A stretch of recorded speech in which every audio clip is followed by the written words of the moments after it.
Tired of shows that bark and scream at you? This is the show that speaks to you. Here's the game plan. It's the Big E Sports Extravaganza, where we go inside the issues, present a variety of topics, and feature some of the biggest sports guests on the planet. Now, here's the one and only, award-winning Elissa Walker Campbell.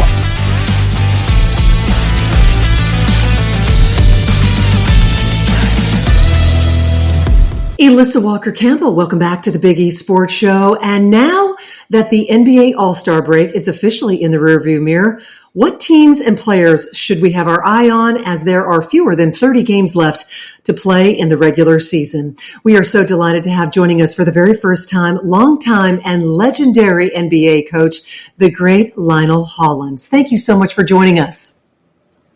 Well, thank you for having me. It's my pleasure. We are looking forward to reliving so many of your incredible memories and time coaching in the NBA. But I have to tell you, at the forefront of my mind is that trade that went down for Luka Doncic. So what are your expectations now for the Lakers, not only to win the Western Conference, but ultimately another championship? Well, it's a good trade from a perspective of they have two stars, and I think the future having a star in LA is a big thing that they probably were looking at as well, with LeBron winding down, although he had 40 last night, so I don't know how much winding down he's doing. But, they'll be able to play together and they'll play fast. It'll just be a matter, can they defend well enough and can they rebound well enough? And that's, I think, why they were trying to find another big guy that could, rim run and then rebound and block shots and protect the basket and do it on a consistent basis. They have some big guys that have shown some flashes, but just have been inconsistent. But, there was such a big beef about, the league should step in and stop this trade. I mean, great players have been traded before.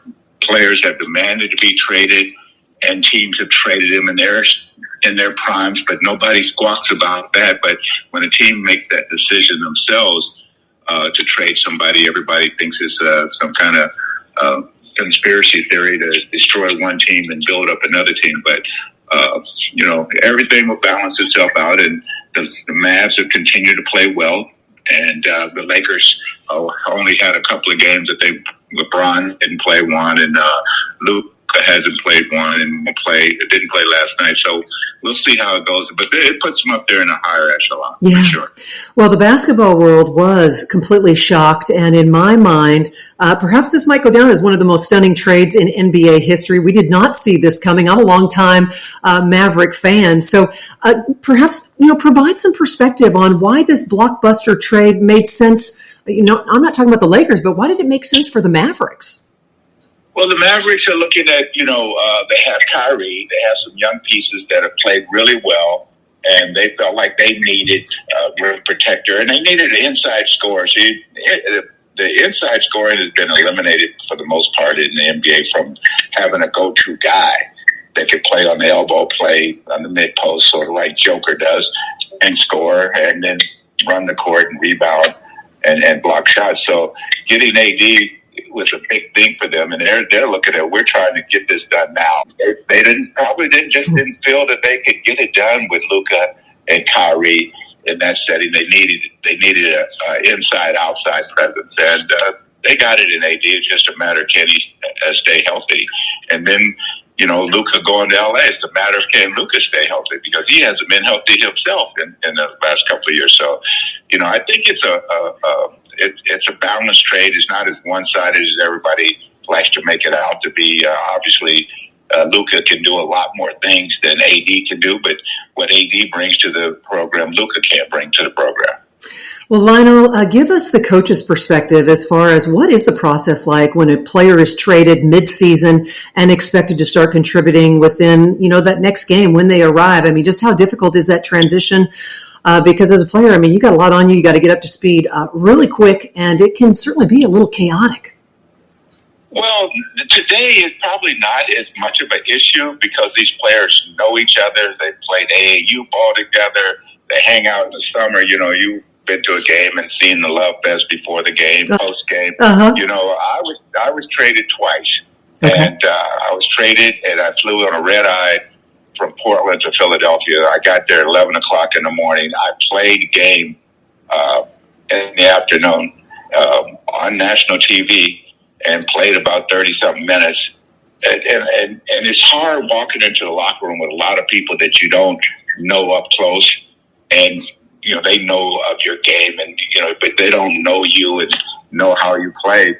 But it doesn't take as long as everybody thinks. I think you just come in, if you're a basketball player and if you're a good basketball player with a good IQ and know how to play, you're going to fit in and you're going to see where there's opportunities for you.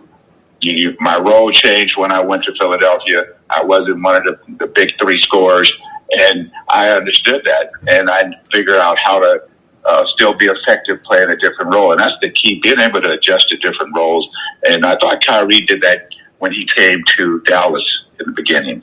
He had to adjust to Luka, and then eventually they got it together, and Luka started trusting him, and they played off of each other. And that's what good players do.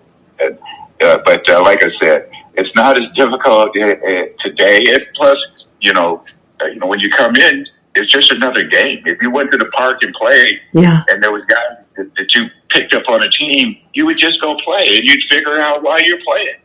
Yeah. You're a legendary NBA coach. How did you, through the years, get your players to acclimate to that new situation? You were talking about walking into a locker room and so many new players and surroundings. What was your message to help them get up to speed? Well, it's your profession. It's what you chose. This is the business of basketball. And where you were loyal. Now you're here. You have to be loyal to a new organization, a new group of people, because that's what professionalism is. And that's what you have to do. The hardest thing is before the trade and their names are being mentioned in the media. And I always used to tell them, hey, you're here until you're not here. And that's the way you have to look at it. If you live in a neighborhood, you're in that neighborhood, you have those neighbors until you move out. You may be contemplating moving, and somebody may seek it out and call you on it, but you're still a part of that neighborhood. You're still a part of that team until you're gone. And the connect thing is kind of interesting because he was gone, the trade was made, and then all of a sudden it was rescinded. It does happen before. And you just go back, and the players welcome you back because players aren't the ones that are trying to trade you. Management is trying to improve a team and make a move strategically. So you just have to understand that your teammates did not feel like you shouldn't be there. Now you're back. They're happy that you're back. Well, and I'm just coming from the mom's perspective. I think probably perhaps one of the most difficult parts for a player is you're thinking about the families, and especially when you got kids in school and you're like, daddy just got traded. That's got to be difficult. Everything has a possibility. Sure. I left Portland. I wasn't married. When I left Philly, I was married. And and my wife handled everything. She had to deal with all the people coming to look at our condo that was up for sale, deal with getting the movers and all that, and then we moved to San Diego. And you just go and do everything. We're adaptable people in life by creation, right? So true. And we live in warm weather for a long time, and we go to a cold weather city, and we learn how to live in that cold weather city, and vice versa. So it's the same with environments that are, things that you have to do. And, you just have to be organized, make a list, and just plow through them. And then you get to the other side, and you don't even think about it anymore. We talk about a mid-season player trade, but all your years in NBA coaching, it's got to be difficult if there's a mid-season coaching change with an organization when they decide to go a different direction, right? Well, for me, I was in Milwaukee, from May until January, and I get a call, and I'm going to be the head coach of the Memphis Grizzlies, so I got to leave and go to Memphis. I had to call my son up to get my apartment cleared out and get movers to take whatever little furniture I had. I gave some stuff to my next door neighbors, but back to Memphis. And then you get there, and for me, having not been a head coach on a permanent basis, it was even more difficult because now you got to come in. You got the trainers, you got the strength coaches, you got the equipment people, you got the video people, and then you got a bunch of coaches that are still there that you got to decide what you're going to do with. and you want to bring your own people, and then you got to meet with the press, and then you have to meet with the team, and it's so quick, and you have to be rapid fire, and I think that you have to have a certain amount of organization and leadership quality, because leaders, everything isn't the way you want it, and you have to adjust. And that's what I had to do when I came in. And I think that's what coaches do when they come in or when they take over a team. You walk out there and you say, okay, now I'm the head coach. I'm not an assistant coach anymore. If you're taking over that particular team, and you say, okay, you set a plan, what you're going to talk to the players about. What are your non-negotiables? What are your expectations and your standards that you're going to lean on? And that has to have been thought out even before you become a head coach. I didn't sit in an assistant coach's position just listening to the head coach talk and motivate and do drills and what have you. I was also listening to how he said things and how I wanted to say things and what I wanted to do and implement if I ever got a head coaching position. So you have to be planning and preparing all the time. I worked for Hubie Brown for a couple of years. Oh, yes. Uh-huh. I could never, ever be like Hubie Brown. He had such a personality that enamored attention. And, I can't do that. I don't have that personality, but I have a personality that can still relate, can still communicate. And so I have to find my footing and decide how I'm going to be. If I go out and try to be like a lot of guys tried to be Bill Jackson and wanted to do the triangle, right? Yeah. Phil could do it because that was Phil's thing. You can't always do what somebody else does. Plus, you have to also see what your team needs and how they need to play. Because when I came to Memphis, I wanted to run fast break. I wanted to be up tempo, but I couldn't do that. And so I had to adjust and adapt to a different system. And then when we got Zach Randolph, we totally slowed the ball down. And it helped us be successful. It's not like that's the way I wanted to play, but it's the system that I had to implement for us to have success. And I think, and this is not a real critique, it's just a minor one, I think that's what's wrong with a lot of the NBA today. There's a lot of talented kids, but everybody's trying to play one way.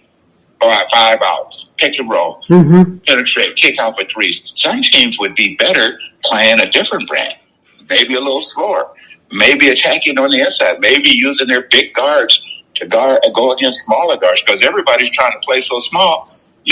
If you have a big guard that can score around the basket, put him in the game. Now you're going to get the same thing, and he's going to be more effective, and you're going to have the same amount of open shots as you did if everybody just stood on the perimeter. So, it's strategy. Yeah. Lionel, is too much being made of the NBA ratings this season? And there's been a lot of talk about the viewership and that the numbers are down. What do you think? Well, I think if you're just talking about television viewership, it may be down. But you have all these streaming devices, services that are out there, these platforms that they can tap into. You got guys, driving down the street, going somewhere, and they're watching a game, and they don't have to be at the arena. And there is a little bit of stagnation because everybody looks the same. And then when you add all these different uniforms to teams where you don't even know who's playing anymore. Yeah. But that was a joke. But anyways, there are people that are unhappy with the lack of ball movement. And everybody, look at that ball movement. Well, it's not really ball movement because, God penetrated, he kicked it, he wasn't open, he threw it. That's good. But when we're not talking about screening, we're not talking about cutting, we're not talking backdoor. When you see teams play that way, they stand out. Oklahoma City stands out. Denver stands out. Even Dallas, the way they're playing now, stands out. Golden State always stood out the way they played. And people thought that it was just a three-point shooting. So we got to play that way. We got to play fast. But Golden State doesn't always take the first shot on the first pass. They move the ball, they cut, they go backdoor. If they're on fast break, they run for layups as well as they run for threes. And I think we missed that part of the details with Golden State. And now we're at a point where, guys are shooting threes without even passing the ball. They just dribble up and shoot a three. And then you get down to the last 5 minutes of the game where you need strategy. They're still doing the same thing, which causes them to lose whatever leads they have and whatever momentum they have. Yeah. Hey, we are winding down our time. Lionel, I would love for you to just kind of be reflective as, back to the All-Star days. What did you think of the new format this year, and what do you like or what do you not like about it? Well, I can't tell you what I liked about it this year. I was there. I didn't go to one event. I didn't watch it on TV. I had great seafood a couple of times in San Francisco. Uh-huh. I was with the retired players, uh-huh. and we had great reunion and reconnecting with everybody. I just think that if you can't get the players to compete on a higher level, no matter what you do, it's not going to matter, and the fans are going to be disappointed. If you go back and look at some of the 90s All-Star games, and you see Michael, and you see when Magic was about to retire and he came back, and those guys were competing out of the fact that they have a passion for competing and a passion for proving that they belong in the top spots, not wanting to compete and let the media tell you where you belong, but they go out and earn where they belong. And I think that that's a loss, and it's lost during the season. Nobody wants to go through training camp anymore. Nobody wants to play exhibition games. Nobody wants to play regular season games. It doesn't matter. We just want to get ready for the playoffs, but it all is building. We didn't become adults by bypassing our youth, right? We learned and developed as we went along. 100%. Yes. We were ready for those moments. Well, as we wind down our time, who is the best team right now in the NBA? Where will we be in the month of June? Well, I'm looking in the East, and Cleveland, Milwaukee are just outstanding when we talk about records. But I like New York, and I'm not discounting Milwaukee either. And I don't know if one of those lower teams, I don't think they're quite ready or have enough, like Detroit, is out there, and Indiana. But I don't know if they have enough to do it, or even enough consistency. But those other teams have proved it all year long. In the West, OKC is my team. That's my favorite team. And I think with the way Jamal Murray is starting to play, I wouldn't discount Denver. We talk about, Houston, we talk about the Lakers and the Clippers, and they're even throwing out, the Memphis Grizzlies. But, I think that you got to go do it. And I think that these teams have done it all year long. They may not get there to the finals, because there's an old saying about, a lot of people start well, but it's how you end the race that matters the most. So some of these teams that have these glorious records now, but they got to go and finish it in the playoffs, and it's tough, and it's a marathon, and it's supposed to be a marathon. It's supposed to be hard. And the teams that have that mental toughness and that grit to go out there and grind it out every night, or however many playoff series that you have to play, will become the champion. And I'm not a predictor, but I like OKC's chances. But going all the way, I'm still looking at one of those Eastern teams. Coach, do you miss it? I miss it a lot. I hear it in your voice. I waited, for the last couple of years. I waited, hoping to get a call, and I've had my agent try to reach out to people and touch and see, but no opportunities have been there. And nobody likes to watch games with me in my house. My son, I'm rewinding stuff, and I'm showing him something that he missed. And they could have taken advantage of some situation, and they didn't, because, some players just don't have the high basketball IQ that you need to be a unit that can adjust and adapt to situations. Okay, we're going to play this way. Timeout, and we're going to play that way. And you got two guys still playing the same way that before the timeout. Hey, I got to ask you, Coach, as we wrap up our time, you had a legendary career. Who had the biggest impact or influence, with your coaching? Well, I worked for and played for great coaches. I played for Billy Cunningham, Chuck Daly. Oh, yeah. Bill Fitch, right? Yeah. And Jack Ramsey. And then I worked for Cotton Fitzsimmons, Paul Westphal. Oh, my God. Right? Scott Skiles. And I just told you about Hubie Brown. Oh, yeah. So these people all had influences, because I'm learning. Like I said earlier, even when I coached in college at Arizona State, I'm learning. It may not be always what to do, but sometimes it's what not to do. And so that's how I came through. But Cotton had a big influence on me when I came into the NBA as a coach.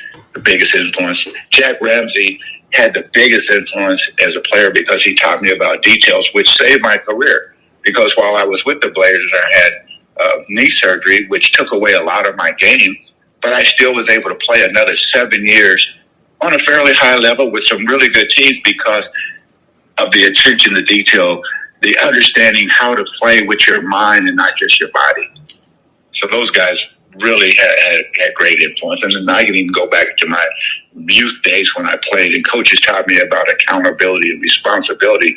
My high school coach asked me, do you want to lead the city in scoring, or do you want to win a championship? And I said, win a championship. He said, well, you're going to have to help those guys help you win, because you can't go out there and do it by yourself, because somebody's going to play a box and one and keep you from scoring, and they're not going to be able to help you. Well, we can't let you get away. You've got to share a Chuck Daly story, the best dressed guy in the business, right? Chuck Daly was the assistant coach when I was in Philadelphia before he left and went to Cleveland. Okay. And we used to call him Big Money Greg. Chuck had clothing deals, being a part of that Big Five. He had clothing deals with every clothier in Philadelphia. Oh, yeah. He dressed hard, and he was always clean. But my favorite Chuck Daly story is when I was in Detroit with him, and he would tell the players, he says, I want you guys to all be all-stars. I want you guys all to make the Hall of Fame. I want you guys to all make a lot of money. Yeah. He said, but y'all got to help me do what I need too. I want to keep a job for a long time. I want to make a lot. He was like, no, I want you guys to be who you are. But in order for you to be who you are, you got to turn around and help other people be who they want to be. That's right. And I thought that was great motivation. What a true pleasure to catch up with legendary NBA coach, the great Lionel Hollins. We look forward to another conversation during the playoffs. You take care and have fun teeing it up. Okay, Coach? Thank you. I'm going to wait for this weather to warm up so I can go back out there. All right. For having me. You bet. Much more coming your way on the Big E Sports Show.